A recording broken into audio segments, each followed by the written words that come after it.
Oh, Sakis, this is going to be a great story. You can like decipher all the shit because this is the truth. I'm not lying. I've done almost 200 interviews, and I think that it's by far one of the most interesting ones. I was completely sure about this. Wait till I get to the funny shit. Yeah. I have many inside questions about SAVATAGE. Very All right, funny. Well, go ahead. Let's do that. Let's do that. Give me your question. Yeah.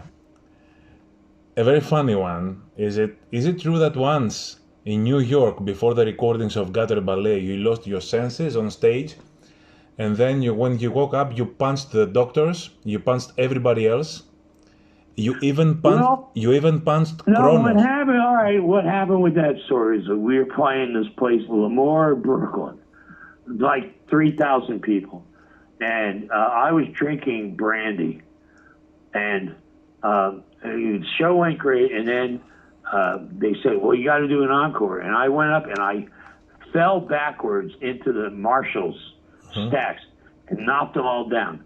All right, so they said, and we did this encore. And I was fucked up. And then we get back, this is great. We get back into the dressing room, and there's paramedics there. And I'm like, who come? And they're like, lay down on this thing. And I lay down there and they're doing all this. And then Chronos from Venom. Yeah, that's what I was going to ask you. Yeah, about Chronos. Yeah, he walks in this dressing room. And I was like, you're a fucking pussy. Get out of here. This is Chronos, right? You're a fucking pussy. Get out of here. And the funny thing is that about 15 years before, we were together on a festival in Munich. Don't remember the name of the festival. You were playing with Jon Oliva, Spain, and we were having beer backstage, and there came Chronos with his bodyguards and demanded that everybody, including you and of course me, should step aside in order to order his drink.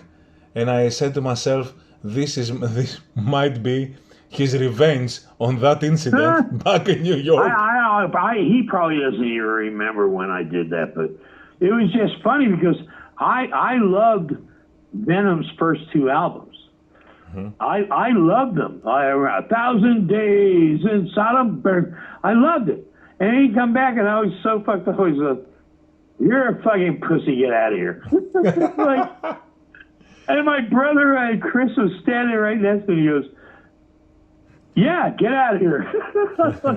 Is it true that Atlantic was giving you 4 times more money to do a tribute to Chris Oliva than record Handful of Rain? No, they didn't give me shit. They're fucking criminals. Yeah. I'm just being honest with you, Sakis. I don't care anymore. All right? They're criminals. Right? I'm owed hundreds of thousands of dollars that I can't get. All right? Because they like all the red tape and all, they bury it here. Oh, well, you gotta cover the cost of this. I'm like, oh, fuck you, man. You know? I mean, you're a multi-billion-dollar. What's it gonna harm you if you pay me the $300,000 you owe me? All right? What's it gonna do? Nothing. All right? And I'm sick of all that shit. You know? Sakis, I'll be honest, Savatage was ripped off from the first album up until Hall the Mountain King for over $5 million. You know? 5 million. Me and my brother, we couldn't even pay our rent. Right? You know, and until we met Paul. You know, we met Paul and my brother said, hey, you gotta meet this guy. And I'm like, who is this guy? And he goes, well, listen, I'm just going to give you guys a check for $50,000. Pay all. I was like, who is this guy? He's like, oh. And Paul Neill he rescued us. Savatage would have been done after Fight for the Rock. You know? Yeah. But Paul O'Neill, I'll give him credit for that. he gave me and Chris a check for $50,000 and didn't ask for a penny of it back. He goes, I want you guys to take this money, pay your bills for 2 years. And then we're going to go into the studio and make a real Savatage record. All I ask is that I'm allowed to write with you. Me and Chris looked at each other and went, of course you can. No. Did he own the Savatage logo from that time on? Well, yeah, well, I had problems and I sold it to him for $30,000.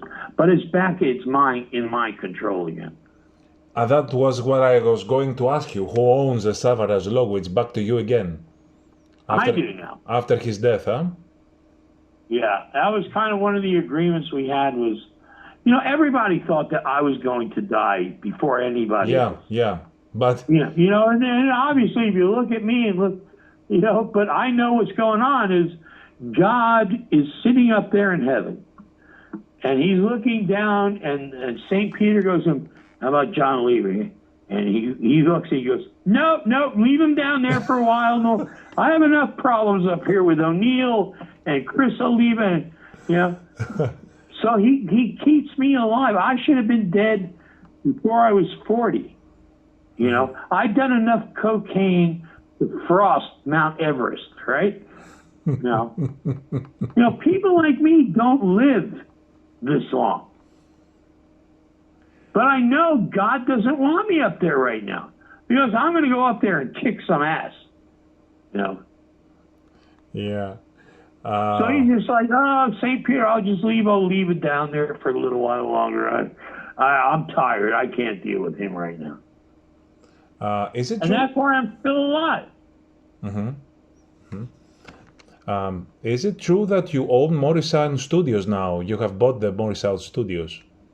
Yeah, me and Paul bought it for $1.2 million. I put in $300,000. Paul put in the rest, and we bought it. And you know, I was just there before I just got home 10 minutes before you called. You know, I was out there saying, and it's like I'm sitting there looking at myself, going like, oh, Jesus Christ, you have Morrisound Studios as a demo house. I'm like, holy shit, this is great. You know. That's your demo house. Fantastic. Yeah, I go there. I didn't go there to do demos in a professional, top of the line studio for free.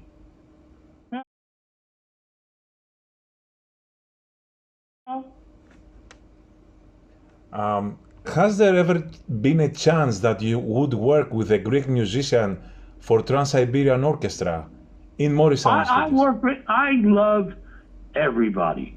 All right. I love Italians, Greeks, Dutch, Germans, Chinese, Japanese.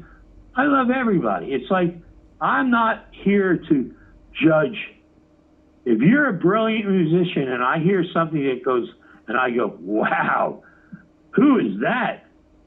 You're probably going to get a job. You know. Have you worked with, I think you had an audition with Fotis Bernardo for TSO, the drummer, a few years ago. Oh, yeah. Yeah, but there's no, you know, he's on the list as like, you know, a backup. You know, because with TSO, you know, you got to remember, we have two bands. Yeah. We have an East Coast and a West Coast. So I need backups for everybody. All right? And in case somebody gets sick or something, you know, that the other guy, I pay these people to like, hey, between November 15th and January 1st, I own your ass. Right? Because you might get a call and you have to be on an airplane at 7 o'clock in the morning. Okay, you never know. You know, so you gotta understand, like, I have the two bands, you know, I have Al Petrelli and I have Derek Whelan, they're great musical directors and shit, but they all still leave it down to me. They're like, John, what do you think? Oh, John, what do you want? Oh, John, what? I'm like, just fucking leave me alone, okay? But I have to make sure there's backups for every position. Backup drummers. I have to have 2 backup drummers. I have to have backup bass players. I have to have that because it'll happen. If somebody goes down, I need somebody to be out there the next day. You know? Mm-hmm. You know what funny thing is, Sakis? Nobody understands the stress that I go through for Trans-Siberian Orchestra. Nobody has a clue, right? Only if they have organized live shows so that they can... live shows! Jesus Christ, they had all these... Hey, man, we got these $1 million of lights. What do you want to do with them? Yeah. I'm like, what do you mean? Well, because for the lights to happen, I have to go through the music with the lighting people because I know all the drum breaks and the cuts and all that shit. And they don't. So I'm sitting there, it's like 3 in the morning. And I'm going like, all right, Brian, let's do this again. Yeah.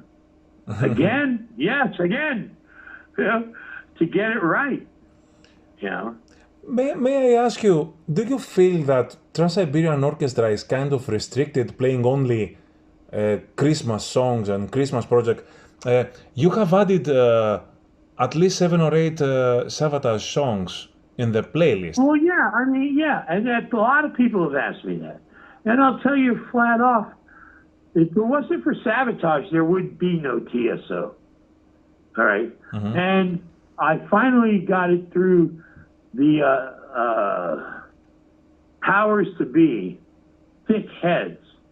That's like, why don't you guys, pay a little homage to SAVATAGE?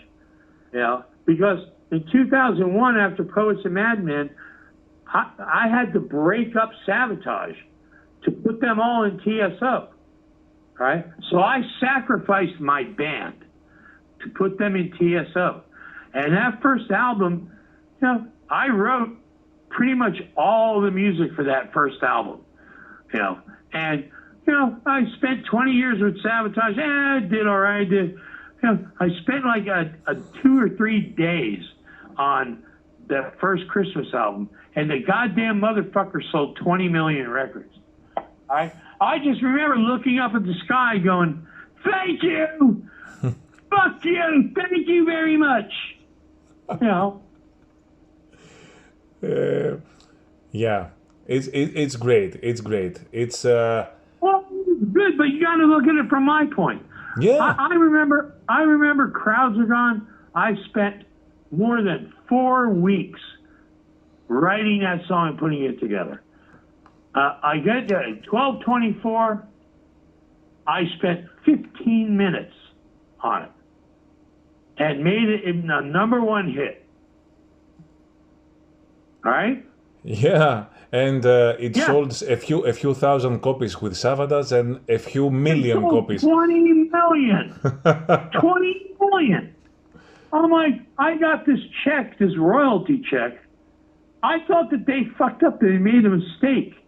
I got this royalty check, and I'm like, well, there's too many zeros here. There gotta be some kind of fuck up. And they're like, no, and that was just my first check from them. With too many zeros. I was like, holy shit. Is it true that Paul bribed you with $500 to include Christmas Eve on Dead Winter Dead? Now, what was that now? It was written, I think, in liner notes or something, that Paul had bribed you with $500 to include Christmas Eve on Dead Winter Dead. Oh, okay. Well, wait a minute. The true story comes out. Paul O'Neill gave me a demo tape of Sarajevo, and it was like, there were no drums, there was no heavy guitars, it had sleigh bells. And he played it for me, and I'm like, "Are you drunk? I'm not. This is not good." Well, John, can you make it Sabotage? I'm like, well, if you fucking let me, just go away for 2 or 3 days, you know. And you know, and I'm upset that I don't get the credit that I deserve for that song. They had Paul and Bob Kinkle had the arrangement, but it was gay as a $3 bill, you know. And he goes, "Make it Sabotage." I'm like, well, if you go away for 3 days, and I will do that. And that's what I did. I went in there and I erased sleigh bells, and I added the drums. It's me playing the drums on the actual song. Mm-hmm. I added the drums, and then I added the guitars, and then I added the I added those guitars.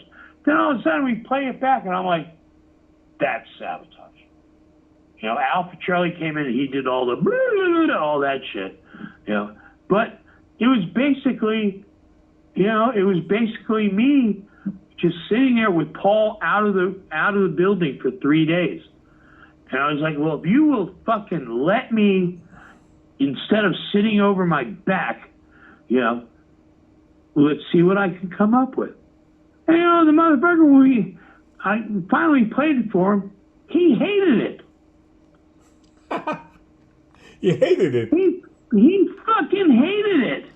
And you didn't get the $500. That's a lie. No, I bumped it up to $15,000.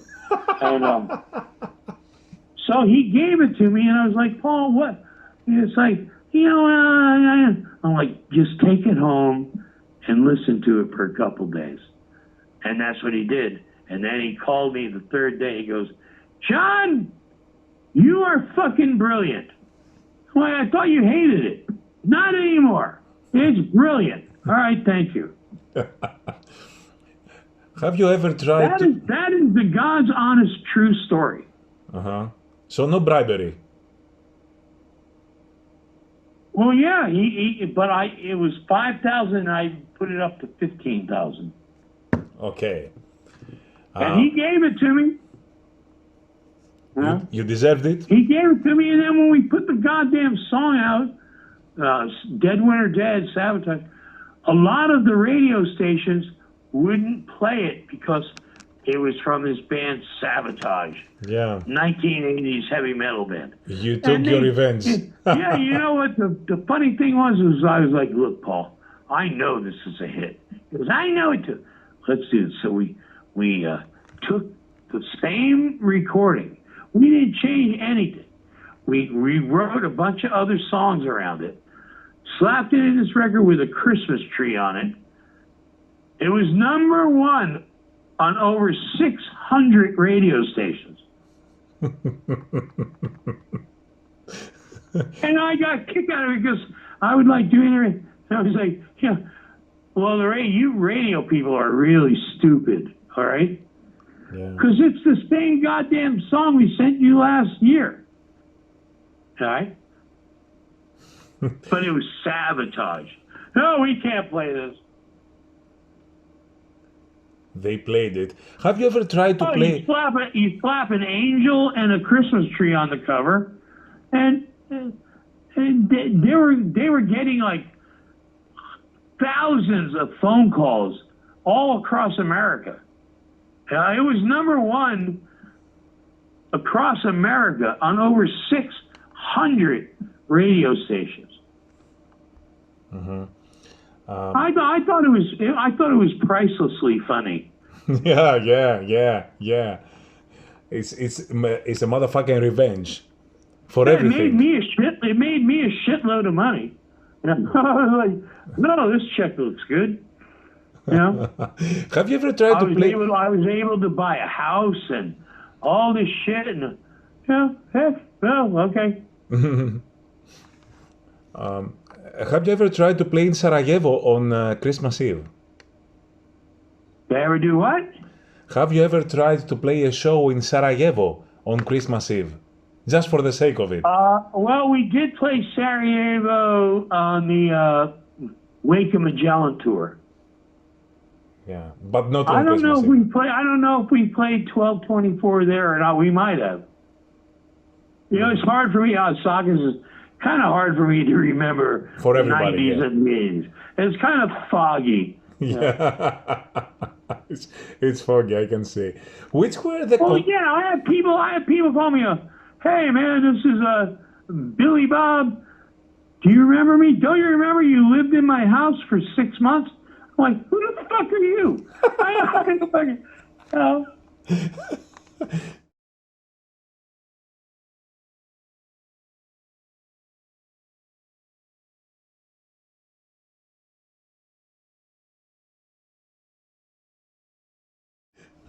Can you tell me which were the contractual reasons that prevented you from being in the SAVATAGE lineup and even the photos?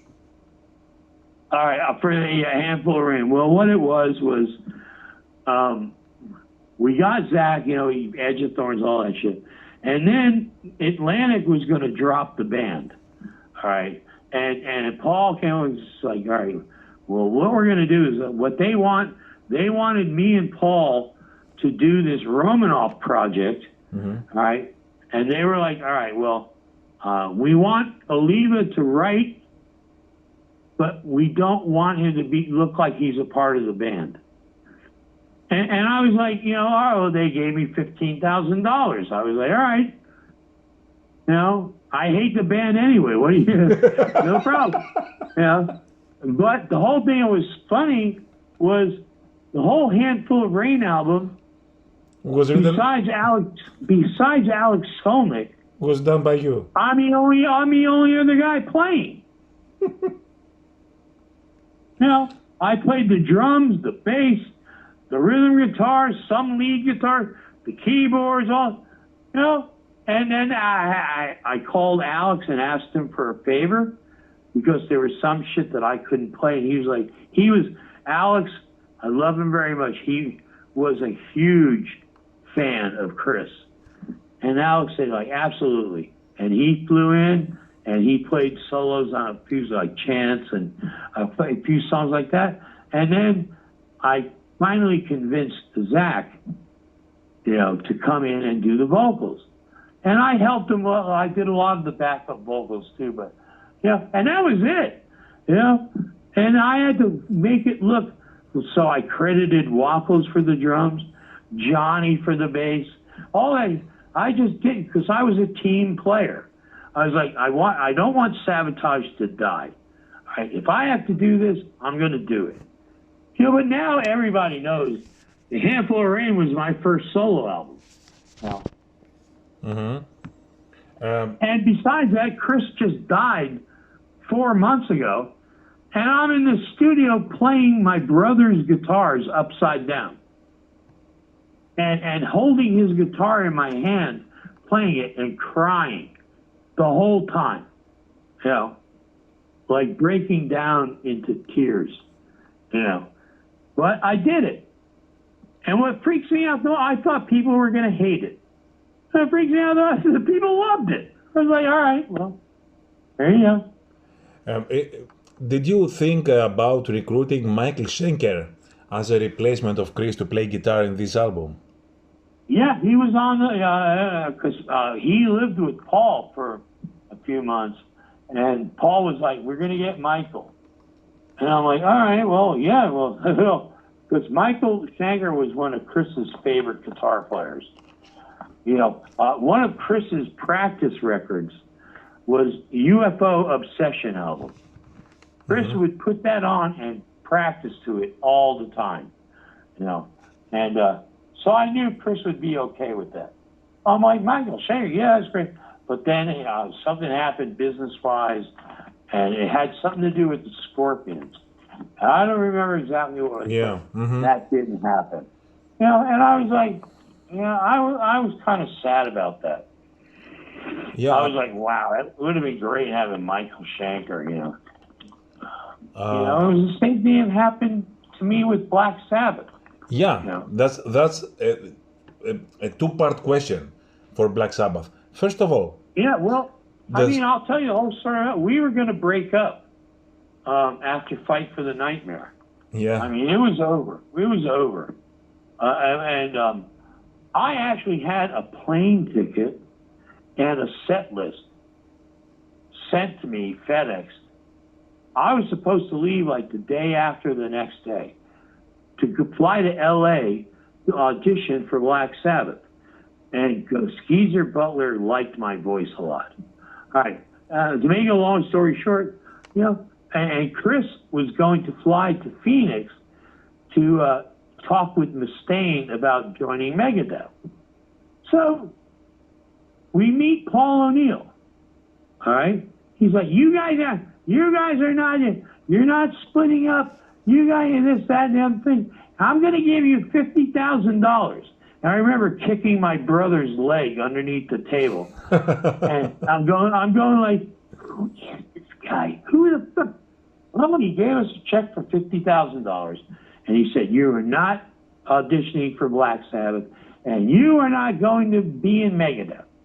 You've got to stay together, or we're going to do a real Sabotage album. And, you know, to be honest with you, Chris and I didn't want to split up. Mm-hmm. You know, we loved being together and doing our, but we didn't want to split up. I would have loved to sing for Black Sabbath. I mean, I know, right? I'll tell you right now, I would have been the best singer for Black Sabbath besides Ozzy. And I had a demo sent to me of the Eternal Idol album. Mm-hmm. The Shining, the song The Shining. Yeah. It was one, and Ancient Warrior was another one. And then I got a list of like classics like War Pigs, NIB.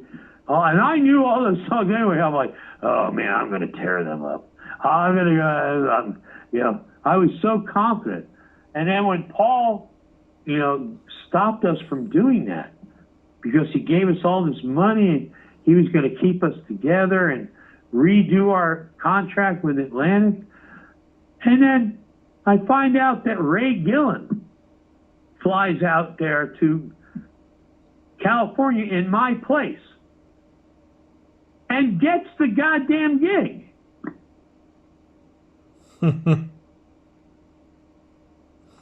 That particular time. And you know what O'Neill said to me? He's like, John, I know you would have gotten the gig, but you were never going to make any money with them.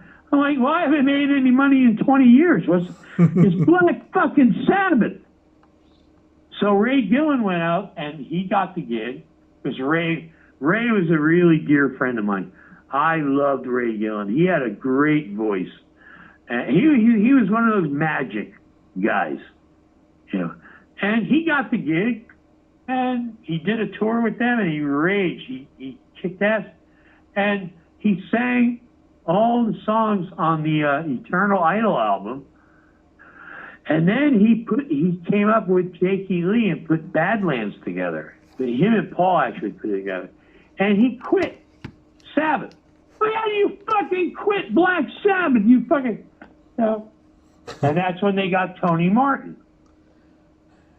And by that time, when Ray Gillen was in the band, I think that Paul O'Neill had given the song 1224, a Christmas Eve song, to Tony Iommi for Black Sabbath. Yeah, they hated it. I knew about it. He gave it to the Scorpions, too. They all fucking hated it because it sucked the way that he did it. Mm-hmm. I mean, Jesus Christ. You're going to give Black Sabbath a song with sleigh bells on it? Are you fucking serious? The guys from Black Sabbath, Tony Iommi and Geezer Butler, and Ronnie Dio, rest in peace, they were three of the nicest people I have ever got the privilege of meeting, you know. Especially Tony Iommi, because we're both left-handed. And I told him the story that when I first started playing guitar, I went out and bought a Gibson SG because he had one. And I had to turn the strings around and, you know what I mean, left-handed and stuff like that. And he told me the whole story about cutting his fingers off and how depressed and everything he was. And I'm like, so what do you, and those things that he puts on his fingers, they're just like rubber tips with like rubber over them. Mm-hmm. And I'm like, wow, do you feel the strings or anything? Right? He goes, I'm in Black Sabbath. I don't need to feel anything. That's because everybody in the under thing was, we all call Tony Iommi is the riff master. Mm-hmm. I mean, that's his real name. He's the riff master. You know, and he sat there. He told me, he goes, I was like, I'm really curious. I don't mean to bug you or anything, but what do you? He goes, well, what we did was, we have a rehearsal room, and we'd go into the rehearsal room with nothing. And he said, and then one of us, either Geese or me, would come up with a riff. And then we would build the whole song around the riff.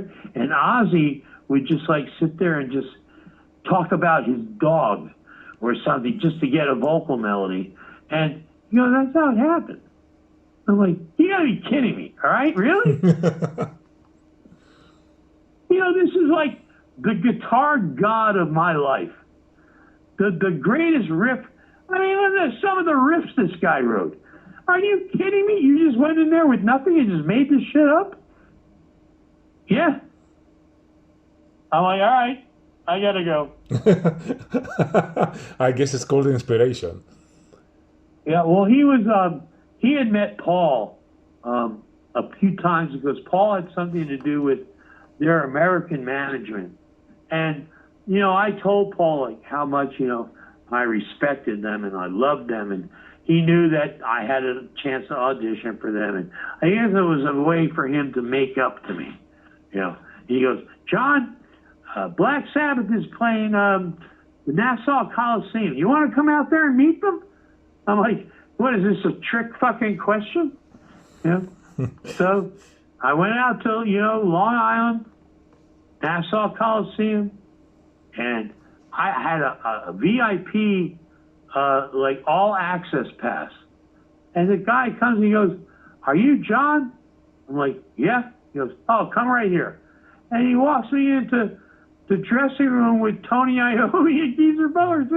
I'm like, oh, they're never going to believe this. All right. And Geezer Butler, the very first thing Geezer Butler says, he goes, your Power of the Night album fucking blew me away. How do you sing like that? I was like, blah, blah, blah, blah. I don't know what to say. And then Tony Iommi standing there with a guitar on his shoulder, just like, warming up. And he looks at me and I go, yeah, I'm that guy. And he goes, I heard that album, the song Warriors, I really like that. Like Warriors. All right, yeah. All right, cool. So and then it was all cool. And we were sitting there and I was asking them questions, because I figured, well, I'm always going to ask them for an autograph or anything stupid, like that. I just asked them about how they write songs and how all this. And Geezer Butler was funny because he goes, oh, Ozzy would come up with these melody ideas, but he would be singing about a turtle or his dog, And then I would take it and I would write the lyrics around what Ozzy sang. And Tony Iommi looks over and he goes, you did a pretty good fucking job of that. These are my fucking heroes. Sakis, these are my fucking heroes. All right? And I'm like, looking there going like, oh, no one's going to believe this. No, nobody ever going to believe this.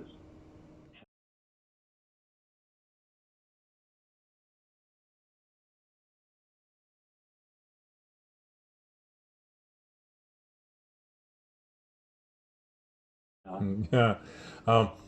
Did you ever think about releasing Handful of Rain under another name? Because these might have erased your debts, the debts that SAVATAGE might have. Yeah, it was SAVATAGE. It had the tribute to Chris on it. And, at that point in time, I didn't care. I was like, I want this song to come out for my brother. And it did. And then I listened to her. A lot of that shit on that album was good. You know, Taunting Cobras, Castles Burning, Chance. There were a lot of good fucking songs on that. You know, and that's when TSO. That was the birth of TSO. You know, when I was in the studio one day waiting for Paul to show up, and I wrote the music for Chance, and he showed up around 6 o'clock, normal time for him. He shows up, and I'm playing it, and he goes, "What is that?" "Oh, it's just something I'm fucking around with." "No, get me this." And that song was born that night. And that was the start of TSO. All that, "Father, can you hear me? This is not how it was meant to be." That was all right off the... We spent like 2 hours. And, you know, I had the whole intro, and I had the orchestra thing, dun, dun, dun, dun, dun, and the bells. He goes, "Well, where are we going to go from here?" I go, "Well, I have this other song that went jung, gung, gung, gung, gung, gung, gung. Oh, that'll be perfect. Let's put that after those bells." All right. Well, you know, and that's how it happened. That's when you know there's a magical moment, when it just happens, you know. And I remember I came up with this line where it goes, what is that? "All those who kiss the dogs of war, and there is no tomorrow." You know, I remember I came up with that line, and he was like, looked at me and went, "It's fucking God." I was like, all right, I guess it's God. Well, let's do it. And that's how that whole song happened. That was, Chance was the first TSO song ever done. Mm-hmm. And then the whole TSO thing came after Chance. And on Dead Winter Dead, we did like the One Child, and it had that same type of thing. On Wake in the Toilet, you know, we did Sour Ass and a couple other things. And even on Posers and Sidekicks, you know, we had Gotta Get Back to a Reason. And it was like, because I think Paul was afraid. He used Savatage as a guinea pig. Right? Mm-hmm. He was afraid to jump right into that, until we finally realized that when we did 1224 on Dead Winter Dead, and there were 100 radio stations playing it. You know, we knew, I remember telling him, like, "Paul, this is a hit. They're not going to play because it's Savatage, a heavy metal band from the 80s. No, they're never going to play it." "You're right, John." Oh, I know I'm fucking right, all right? I had a question. I always had a question from Gadre Ballet. How cold was it when you shot the video? It was 4 below zero, and with the wind chill factor, it was 30 below zero. That's why your lips were blue. Dude, I have never been that cold in my entire life. Ever. That was fucking... And of course, Paul's like, we got to do that again. Me and Chris are on top. Me and Chris are on top of this building, freezing to death. You know? And what do you mean we got to do that again? Well, you know, we got to do that again. And I felt sorry for the orchestra guys, because all they had was a pair of long underwear under their tuxedos. And they were frozen. I remember walking around with a bottle of brandy, just handing it off to these orchestra guys. And they were guzzling that shit down like there was no tomorrow. You know? and I mean, you know, and then the thing at the beginning of it, I have a high fear of rats. Okay, I don't like rats. And you know, then Paul, "Oh yeah, by the way, you're gonna do this piano thing, and there's gonna be rats running across it." I'm like, "I ain't doing that, man. John, they're trained rats." I'm like, "What do you mean they're trained rats? What do they make dinner reservations or stuff?" I'm like, John, do it. I'll give you $5,000 to do it. All right. I never got the $5,000 though. But I was freaking out. I was like, oh my God, this rat's going to bite me in the hand. I know he is, you know? And then they put another one on the other side of the piano. Oh, shit. Trained one. That was a commando. Yeah, oh my God, they're like nasty looking rats. I'm like, yeah, tell me what you want. These are fucking rats, all right? All right, rats. Why was Thorazine Shuffle just a bonus track on CD and cassette? I mean, it was a part of a trilogy. Oh, because Paul hated it. Even though it was a part of... I'm just going to give you the... I loved Paul O'Neill. He was my best friend in the world. But there were certain songs that Chris and I had, no, we're not going to... started on Mountain King album. You know, White Witch, Beyond the Doors of the Dark, he hated them. He hated them. He was like, let me rewrite lyrics for them. I'm like, no, these are the words. John, you're singing about dying and going to hell. I'm like, I know. You know? So he hated it, you know. And then we got to Gutter Ballet, and that's when he was trying to convince me and Chris, all right, we got to go to the next step. You guys are just not a heavy metal band. You know, John plays piano. You know, let's broaden your horizons. All right, people love you guys, so let's and I'm like, all right, well, you know, we have some songs put together, and the one night they were working on Chris's guitar solos for Of Rage and War, and Paul sent me to Majestic Theater to see Phantom of the Opera. You know, I had front row seats. I'm watching Phantom of the Opera, and I'm like, wow, this is fucking great. And I went back. The studio was only a block away. I went back to the studio, and you know, Chris and Paul were in the control room, and I walked out to the main studio where John Lennon's piano was, and I sat down, and I was just like doing like a finger exercise, just to loosen up because it was freezing. I just started on da da da da da da da, like Mary had a little. You know, it was just like a finger exercise. All of a sudden, him and Chris come running out, and Paul's like, "What is that? What is that? Put that on tape. What is that?" I'm like, "What are you talking about?" And Chris was like, "Dude, that's fucking God. Put it on tape." So I put it on tape, and Chris strapped on a guitar, and I was doing that da da da da da da. And then Chris went, "Oh, what we got to do is go bam, bam, like the Who." We copied that from the Who, you know. And so I keep doing the da da da, and then Chris was like, bam, bam, bam, bam. That was it. And then I stole My Fairy King from Queen. If you listen to Queen's first album, there's a song called My Fairy King.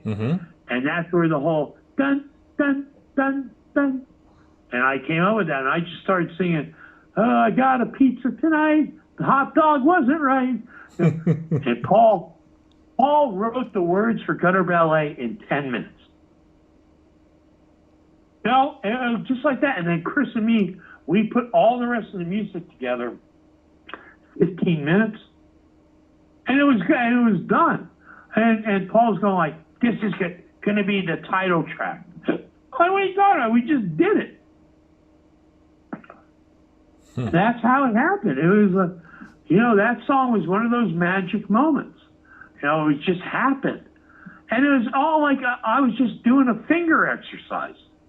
You know, and then my brother came up with the Who chords. That's what we always call them, the Who chords. And then we stole parts of My Fairy King by Queen, and something by Mott the Hoople as well. But and it all just like panned itself out. I was like, what the fuck did we just do? You know, because it was brilliant. I was like, holy shit. You know, and then the next thing was when the crowds were gone. That's when the engineer told me that I was playing John Lennon's piano, that he recorded Imagine on.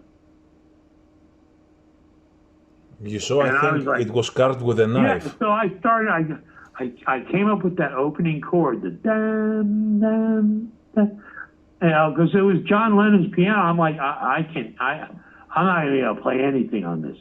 But I hit that chord, and I just started going, can't believe it's John Lennon's piano, just leave me the fuck alone. And you know, again, Paul came out with his notebook and was like, I don't know where the years have gone. I'm like, do you realize that I am playing John Lennon's piano? He goes, no, never mind that. Never mind that. All right, never mind. All right. And, you know, and that song came about in a half an hour. Mm-hmm. You know, people think I'm bullshitting when I'm like, no, that's, you know, I spent more hours on Washed Out than I did on Gutter Ballet, Believe, Crowds Are Gone. Everyone here, then they're, that's epic. That must be hour. You know, I spent more time on Skull Session, you know, and nobody believes me. I'm like, what reason do I have to lie to you motherfuckers for? The Streets album, one of my favorite ones, very favorite, was supposed to be a double album. Did actually Atlantic Records lose the master tapes for the rest of the songs that were left out? Yeah, fuck them. I never got paid for that shit either. You didn't get paid for that? No, but I have the recordings. Beyond Broadway, what is it? Life Goes On, a couple other ones. No. But you never get paid. Fuck no, I never get paid for anything. You know, I'm the poorest rock star I know. So, John, I don't want to hold you any longer. We've talked for so much time. It's did you get everything you needed? Yeah, even I can say more than enough. Before the end. Well, I can't wait to see it. Because I think I'm very comfortable talking to you. Yeah. And everything I've told you is the truth. And I'm. It's not any bullshit. People are going to read it and go like, "Wow." I'm totally honored for this. Like, oh shit, you know.